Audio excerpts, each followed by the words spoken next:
Exactly मेरा personal experience भी रहा है ये चीज। मैंने समटाइम हम लोग अपने माइंड पे ट्रैप बना लेते हैं, हमें लगता है कि लाइक हम अपने पेरेंट्स को नहीं बोल सकते, पर मुझे लगता है कि जो सबसे अच्छे से हमें कोई जानता है ना, तो वो हमारे पेरेंट्स ही हैं।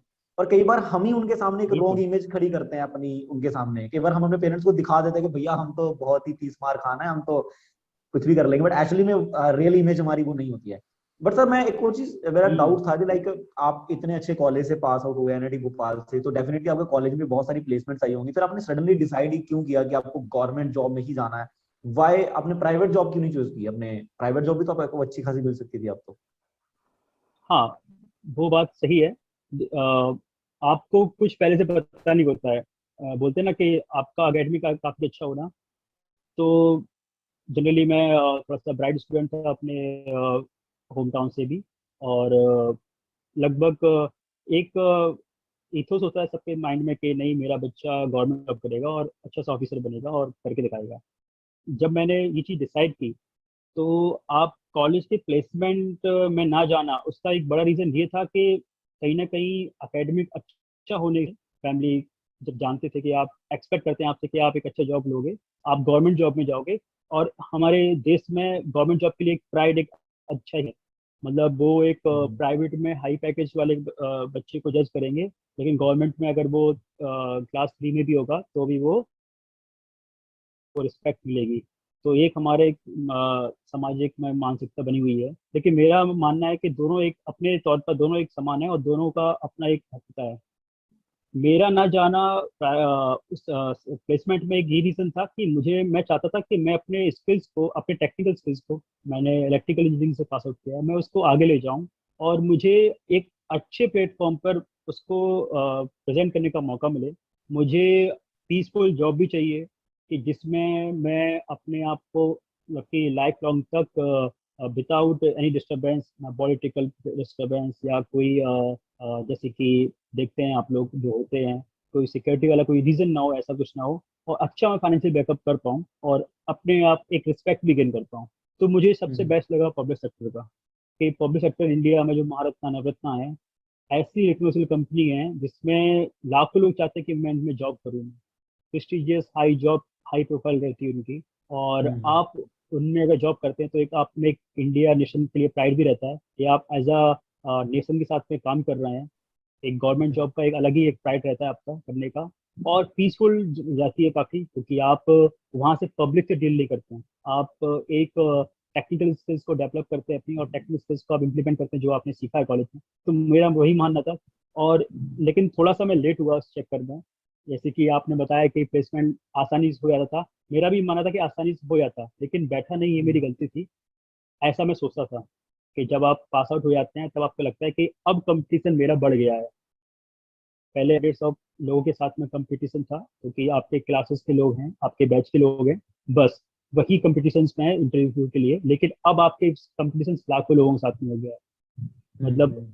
तब थोड़ा सा डिफिकल्ट लगता है कि यार मैंने काश जॉब कर ली होती प्राइवेट, तो काश मैं ऐसा कर रहा होता। लेकिन हम लोग दो चीज होती है, एक स्टार्टिंग में प्लेजर और पेन। अगर आपको इनिशियल प्लेजर मिल रहा है तो वो लॉन्ग टर्म में पेन देगा।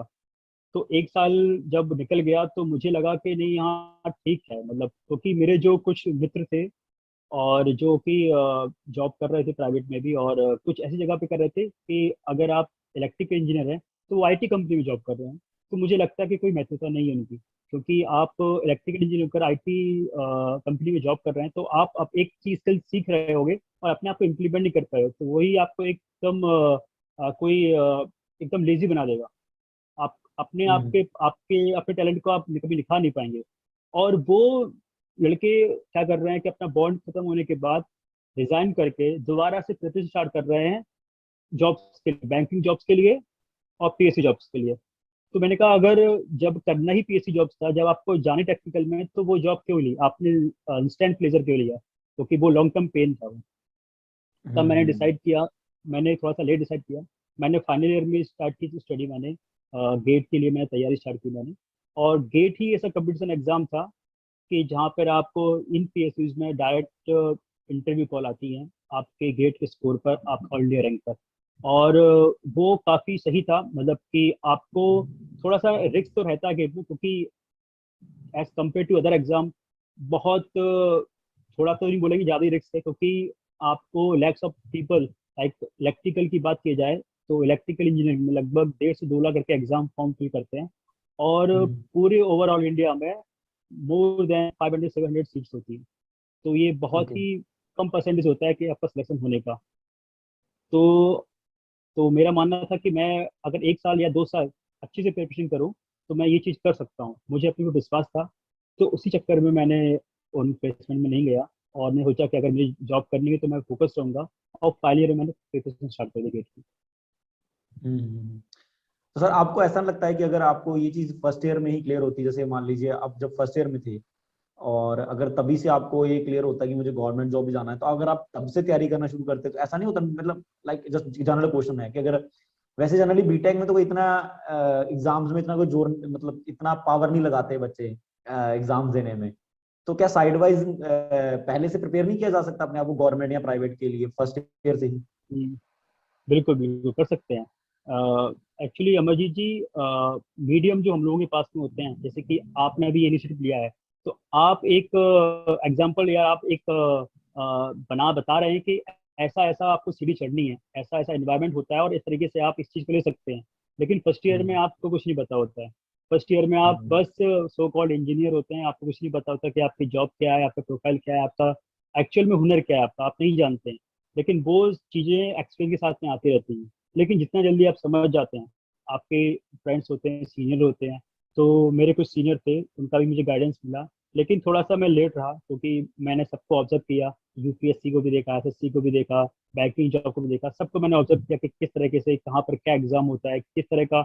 जनरली अगर कोई प्रिपरेशन स्टार्ट करता है तो उसको सब कुछ चीज़ एनालाइज करनी चाहिए कि मेरा क्या स्ट्रांग है, मुझे कहाँ अच्छा मैं कर सकता हूँ, और सारे एग्जाम को एनालाइज करना चाहिए, फिर सेलेक्ट करना चाहिए कि क्या करना है। और सबसे बड़ी बात अमर जी ये है कि आपको एक गोल फिक्स करना ही पड़ेगा। अदरवाइज आप इस साल गेट देंगे, अगले साल एसएससी देंगे, आपका फिर दोनों में कहीं आप कहीं अच्छा परफॉर्म नहीं कर पाएंगे जो आपको करना चाहिए था, क्योंकि आप फोकस नहीं हो हम्म। पा रहे हैं। तो अगर मैं फाइनल ईयर में फोकस था तो मुझे 1-2 साल लगना ही था, क्योंकि मैं एक तो लेट हुआ था, तो मुझे ड्रॉप लेने का इसलिए जरूरत पड़ गई, क्योंकि वो क्लियर नहीं होती हैं। आपको 1 साल खुद से आपको एक तैयारी करनी पड़ती है, और आपको सेल्फ प्रिपेयर भी अच्छे से करना पड़ता है, तब आप उसमें परफॉर्म कर पाते हैं। तो वही मेरे साथ में हम्म। हुआ कि मुझे फर्स्ट ईयर सेकेंड ईयर में कोई ऐसा गाइडेंस नहीं मिल पाया, मिला लेकिन लेट मिला मुझे। लेकिन तब मैं चीज़ों को समझ पाया, और मैंने फोकस किया उस चीज़ को लेके कि अगर उसके बाद मैंने अपना गोल भी मैंने चेंज नहीं किया, अगर मुझे फेलियर मिलता भी है। और जो आप 16 एग्जाम की बात कर रहे हैं, इसमें लगभग 10 या 11 एग्जाम ऐसे होंगे जिसमें मैं लगभग 1 या 2 मार्क्स से मेरा सिलेक्शन, चाहे वो एमपीपीएससी हो, चाहे वो एएमपी केबीसीएल हो, चाहे वो रेलवेज का हो, पीएसयूज का हो, तो कहीं ना कहीं मैं 1 या 2 मार्क्स है।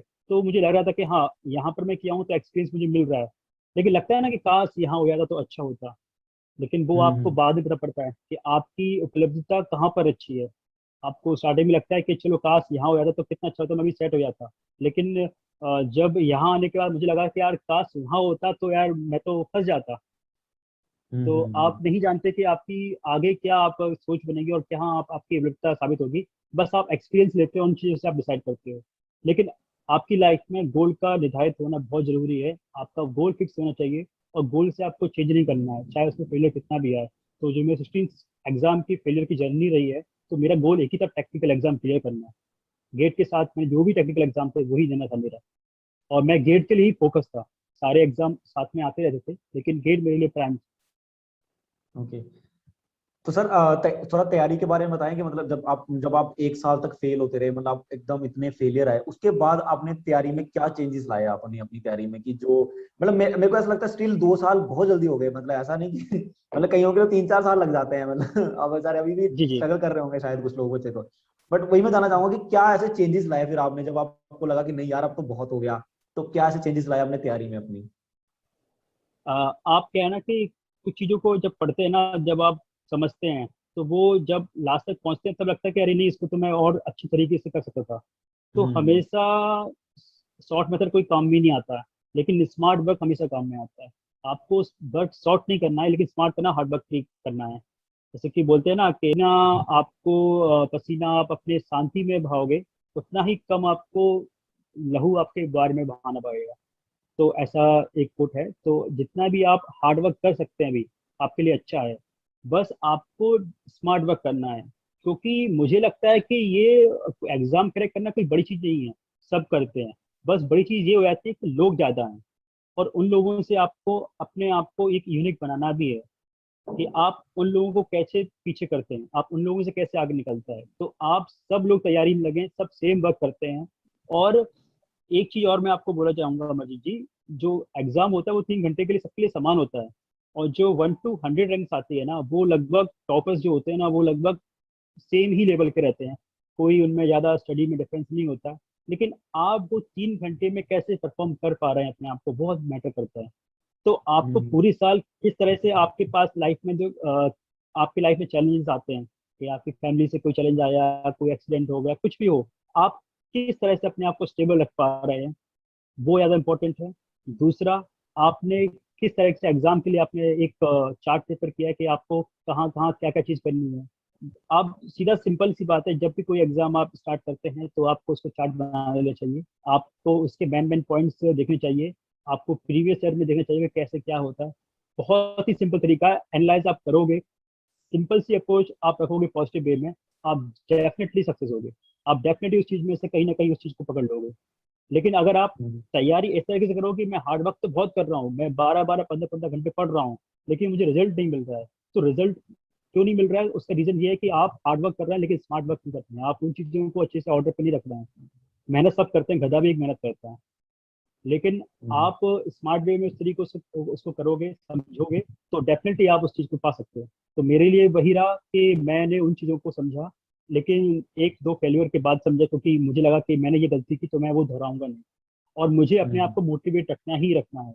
आप मोटिवेट रखने के लिए अपने आप को जो भी चीजें आप वो कर सकते हैं। जैसे कि मैं मेडिटेशन करता था कॉलेज के हिसाब से।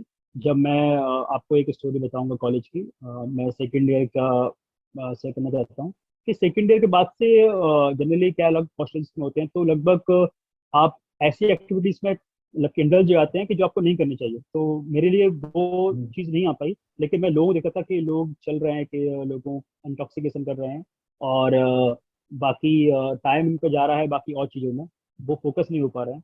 तो कहीं ना कहीं मुझे लगता है कि हम्म। अगर मुझे ऐसा इन्वायरमेंट मिलेगा तो मुझे कहीं ना कहीं मैं इन चीज़ों में पढ़ सकता हूँ। तो मुझे अपना एक इन्वायरमेंट क्रिएट करना पड़ेगा, और आप ही रिस्पॉन्सिबल है उस इन्वायरमेंट को क्रिएट करने के लिए। तो मैंने एक मैं थैंकफुली मैं आपको बताना चाहता हूँ कि एक जो भोपाल एनआईटी है, तो उसमें एक सोसाइटी इंस्पायर, जो कि इस्कॉन से रिलेटेड है। और वहाँ पर एक हॉस्टल टाइप के बॉयज हॉस्टल्स होते हैं बेस, जो भक्ति विज्ञान अकेडमी फॉर कल्चर एजुकेशन होते हैं। तो सेकेंड ईयर में मुझे किसी से रिलेशन में जाके, मतलब मुझे फ्रेंड के जरिए उसके बारे में पता पड़ा। वहाँ पर काफ़ी लोग, मेरे सीनियर्स, स्कॉलर्स, मेंटेनर, काफ़ी लोग रहते हैं जो स्टडी करते हैं। और लगभग सभी लोग, मतलब मैंने देखा वहाँ पर, आप कह ही नहीं सकते कि सब कोई कहाँ पे कहीं यहाँ पर कोई पेन है या कोई किसी को सफर करना पड़ रहा है। सब अच्छे से मैनेज कर रहे हैं। हमारे पास एक्सक्यूज बहुत होते हैं कि मैं इस वजह से नहीं पढ़ पाया, इस वजह से नहीं कर पाया, इस वजह से नहीं कर पाया। लेकिन जब मैं वहाँ गया तो मुझे लगा कि यार एक्चुअल में हमारे पास 24 आवर्स बहुत इनफ है, अगर हम मैनेज करना चाहें। तो मैंने वहाँ मैनेजमेंट बहुत अच्छे से सीखा, अपने आप को कंसंट्रेट करना सीखा। मैंने वहाँ पर मेडिसिन किया और अपने आप को कंट्रोल भी कराया, क्योंकि मुझे वो ड्यूरिंग द ईयर, जो 1 और 2 साल है ना, वो मेरी अकेले की उपलब्धता नहीं है, वो मेरा अकेले का अचीवमेंट नहीं है। अगर मैं ये कह रहा हूँ तो ये थोड़ा सा नाइंसाफी होगी, क्योंकि उसमें वो उन सभी का पार्टिसिपेशन है, मेरे फैमिली का, मेरे जहाँ बेस रहने का, मेरे रिलेटिव्स का, सबका रहा वहाँ पर। कहीं ना कहीं वो मुझे मोटिवेट कर रहे हैं, कहीं ना कहीं मुझे उस सिचुएशन के लिए तैयार किए हैं जो मुझे झेलनी है। तो वो हम्म। बहुत योगदान रहा मेरे अंदर। और मैं अपने पूरे साल को अपने आप को एकदम मैं कंसंट्रेट, अपने आप को कॉन्सेंट्रेट कैसे करता हूँ, वो ज़्यादा इंपॉर्टेंट था। तो मैं उसके लिए मैं वहाँ एडवांटेज ले पाया। और finally mercy of Lord that I get.